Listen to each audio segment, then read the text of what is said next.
अपरा एकादशी ज्येष्ठ मास के कृष्ण पक्ष में आने वाली अपरा एकादशी का वर्णन ब्रह्मांड पुराण में महाराज युधिष्ठिर और भगवान श्री कृष्ण के संवाद में आता है।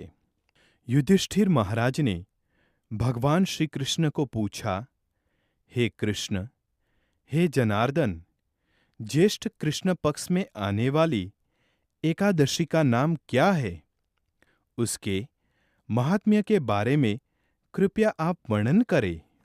भगवान श्री कृष्ण युधिष्ठिर महाराज को कहने लगे, हे महाराज युधिष्ठिर, आपने सचमुच बहुत ही समझदारी का और वास्तविकता से देखा जाए तो सबके लिए हितकारक प्रश्न पूछा है।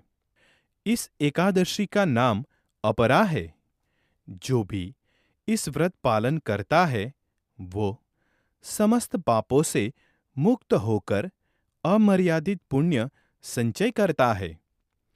इस व्रत के पालन से अनेक घोर पापों से, जैसे कि ब्रह्म हत्या, भ्रूण हत्या, दूसरों की निंदा करना, अनैतिक स्त्री पुरुष संग, झूठ बोलना, झूठी गवाही देना, अभिमान करना, पैसे के लिए अध्यापन तथा वेद पठन, अपनी मर्जी से ग्रंथ लिखना, साथ ही झूठे भविष्य कहने वाले, फंसाने वाले वैद्य मुक्त होते हैं।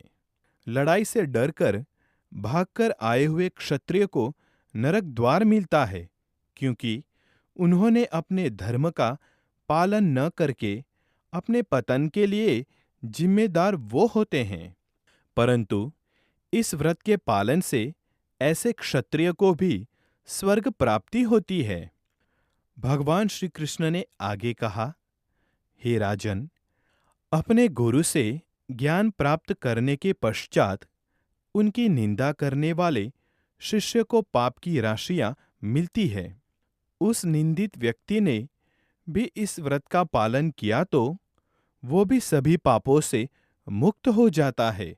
हे राजा धीराज, कार्तिक मास में पुष्कर तीर्थ में स्नान करने से प्राप्त किया हुआ पुण्य, माघ मास में प्रयाग तीर्थ में स्नान करने से, काशी में जाकर महाशिवरात्रि पालन करने से, गया में जाकर विष्णुपाद पर पिंड दान करने से, गुरु जब भी सिंह राशि में आता है उस समय गौतमी में स्नान करने से, कुंभ मेले के समय केदारनाथ जाने से, बद्रीनाथ यात्रा करने से, सूर्य ग्रहण के समय कुरुक्षेत्री ब्रह्म सरोवर में स्नान करने से तथा हाथी, अश्व, स्वर्ण और भूमिदान से प्राप्त किया हुआ फल केवल अपरा एकादशी के पालन से सहज प्राप्त होता है।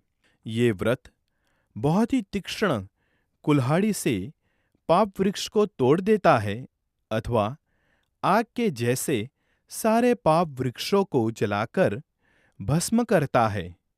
ये व्रत तेजस्वी सूर्य से पापों को, अंधकार को दूर भगाता है।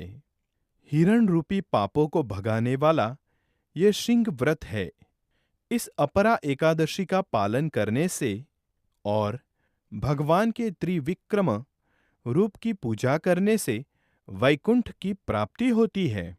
दूसरों के हित के लिए जो कोई भी ये महात्म्य पढ़ेगा अथवा जो सुनेगा वो सभी पापों से मुक्त हो जाता है।